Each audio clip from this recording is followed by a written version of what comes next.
아, 네, 안녕하세요. 여기 왜 오셨나요? 오늘 비 오는 날 아침인데 좀 할 일이 있어가지고 나왔습니다. 지금 하는 거 보면 저기 뭐 하는 거 같나요? 뭔가 측량하고 있는 것 같아요. 신축 공사를 하기 위해서 신축 전에 경계 복원이라고 해서 경계들을 복원하기 위한 측량을 해야 돼요. 웃기잖아요. 어차피 땅은 이미 다 지도상으로 나와 있고 땅이 이미 다 정해져 있을 텐데 이걸 다시 왜 확인하려고 측량을 하나? 지적도 상에 있는 면적과 지적도 상에 있는 땅의 경계가 실제 경계랑 맞는지를 확인하기 위해서 하는 거고요. 그래서 오늘 이제 지적기사 분들이 오셔가지고 바닥에다가 칠해 주실 거예요. 이 땅이 어디까지다. 그걸 토대로 이제 나중에 공사를 시작하는 거죠. 네, 현재 측량을 저희가 하고 있는데요.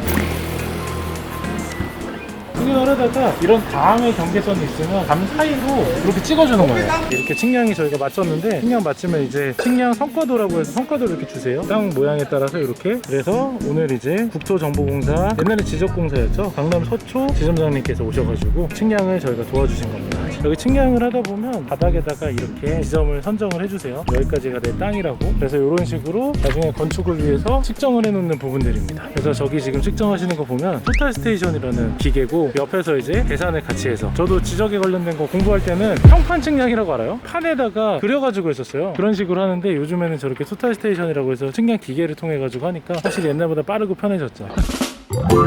아침부터 일찍 와가지고 측량을 했는데 확실히 성동구에 비해서 강남구가 빨리 끝났죠. 아, 정말 빠릅니다. 저희가 성동구 최근에 측량을 했을 때 거의 한 1시간 반, 2시간 걸렸잖아요. 네. 여기 같은 경우는 1년 전에 벌써 이미 측량을 했었대. 흔적이 있다 보니까 지점 찾기가 쉬웠고, 지적 측량 같은 경우가 지금 원래 지적 재조사 사업이라는 거를 모두 준비를 하고 있다고 하더라고요. 왜냐하면 이게 우리나라가 토지조사 사업을 1910년도 해가지고 1910년도 일제시대 기준으로 측량을 했다 보니까 실제로 강북권에 있는 땅들 같은 경우는 옛날에 측량한 그대로예요. 그래서 거기를 다 보건 측량을 해보면 상당히 없어져요. 그 정도로 부정확하다는 거예요. 그래서 원래 그것 때문에 지적 재조사 사업을 하려고 하는데 너무 예산도 많이 들고 인력도 많이 들고 그런 것 때문에 좀 어려움이 있는 것 같아요. 특히 강 북쪽에 있는 땅들 같은 경우는 모든 것을 새로 다 측량하는 수준의 측량을 해야 되기 때문에 오래 걸렸던 거고, 그 토지 가지고 CCBB가 많아요. 짓다 보면 내 땅을 침범해서 지은 경우도 많고요. 내가 오히려 침범해서 이미 지어져 있는 경우도 있고. 그래서 최근에 제가 아는 분 같은 경우는 건물을 지으려고 하는데 그런 문제가 있어가지고 리모델링 하려다가 어쩔 수 없이 신축을 한 경우가 있어요. 강남 지역 같은 경우는 예전에 1970년대, 80년대에 계획적으로 만든 도시다 보니까 비교적 정확도가 굉장히 높은 거죠. 그래요. 이제 방금 전에 지적공사에서 오셔가지고 진행을 하셨는데 측량에 대해서도 궁금해하시는 분이 있을 거예요. 그래서 내 땅을 어떻게 측량하냐 라고 했을 때 측량해봤죠? 네. 어떤 과정을 통해서 하셨죠? 한국국토정보공사에 들어가서 사이트에서 간단하게 신청을 했습니다. 그리고 이제 회사 명의로 위임장도 제출하고 간단한 방식으로 신청을 하니까 견적서가 날라와요. 돈을 먼저 내고 그리고 일정을 잡아주시면 저희가 그 일정에 맞춰서 현장에 나오면 됩니다. 그렇죠. 네. 오늘같이 측량을 하는 모습을 보고 저희 건축사님이랑 같이 소통을 하고, 건축을 할 때 간략하게 얘기 드리면 처음에는 내가 땅을 사서 어떻게 지을지에 대한 설계를 받겠죠. 설계 준비를 하면서 측량을 해요. 내 경계가 어디까지 돼 있는지 경계 복원 측량을 하고요. 철거 같은 경우도 요즘에 광주에서 한번 문제가 생겼잖아요. 네, 안타까운 사건들이 생겨가지고 그 사건 이후로 오히려 철거에 대한 법이 굉장히 강화되고 있어요. 지적 측량 같은 경우에는 네. 철거 전이 하는 게 나을까, 철거 후에 하는 게 나을까요? 철거를 하고 지적 측량을 해가지고 그 다음 착공을 하는 거죠. 일단은 건물이 없어야지 체크하기가 편하잖아요. 그리고 지적 측량이 생각보다 다른 거에 비해서 일정을 많이 안 잡아먹어요. 신청한 지 일주일 만에 나와가지고 금방금방 해주니까 오늘 아침부터 모두 다 고생하셨고 비 맞으면서 또 이렇게 측량을 도와주신 한국국토정보공사 관계자 여러분들 너무 감사드립니다. 예전에는 저는 지적공사였거든요. 제 친구들이 지적공사에 많이 있어. 그래서 성수동에 측량하러 갔는데 내 후배인 거야. 아무튼 한국국토정보공사에서 한번 또 내 땅이 어딘지 매입하기 전에 한 번쯤 내 땅을 측량해보고 매입하는 것도 괜찮다고 생각해요. 아니면 계약하고 나서 한번 측량 정도? 오래된 건물 같은 경우는 이런 측량에 대해서도 한 번쯤은 생각해봐야 되지 않나요? 저도 이런 말은 웃기죠. 저희도 이 땅을 매입한 지 거의 1년이 넘게 지나고 나서 지금 측량을 하는 거니까. 아무튼 아침부터 고생 많으셨습니다. 수고하셨습니다.